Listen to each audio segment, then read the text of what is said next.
An oil spill in the River Wandle leaves wildlife coated in diesel whilst rescue attempts are underway. Merton Council warns people and their pets to steer clear of the river to avoid contamination. Birds coated in oil, struggling to survive. That's what people living close to the River Wandle in southwest London say they've seen after a major diesel spill reportedly leaked from a bus depot storage tank yesterday.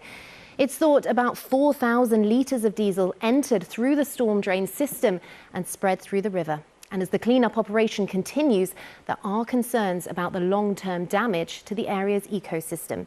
Bhavani Vadi reports.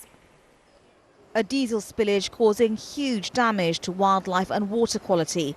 Birds have been spotted coated in oil, struggling to clean themselves. Today, barriers were put across the River Wandle to catch the pollution before it spreads further. It's contaminated the Watermead Nature Reserve, where those who enjoy the river are devastated.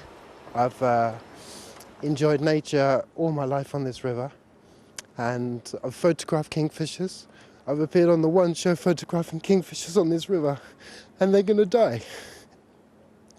It's awful, isn't it? Because there'll be no food for the fish, no food for the birds.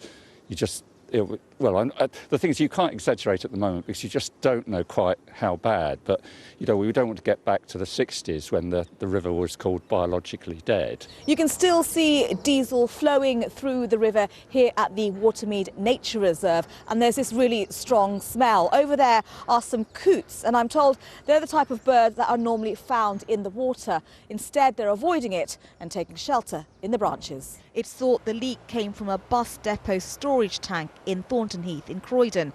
The Environment Agency, Thames Water and London Fire Brigade have all been involved in the clean-up. It's nothing short of an environmental disaster. Over 4,000 litres of diesel have spilled into the River Wandle. We were getting reports last night of birds caked in it and vacating the river. I believe they're still not entering the river now, and we don't know what damage it's done to the river itself over the long run. And it's affecting quite a large stretch of the river. That's right, it could be all the way from Wallington through to Wandsworth, eventually hitting the Thames itself.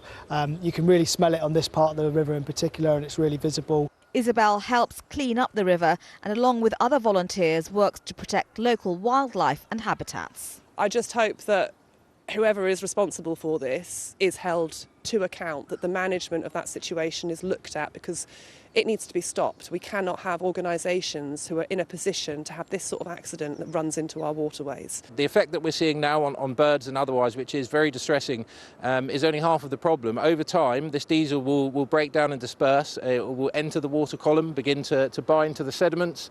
We haven't seen the end of it. This is an ongoing story, an ongoing crisis. Transport for London said it's working with other agencies to limit any environmental impact, and added, a full investigation is underway into what happened. We will play our part in tackling river pollution, both from roads we control and our vehicle fleet. Merton Council has warned people not to touch the water or allow pets into the river. Bhavani Vadi, BBC London.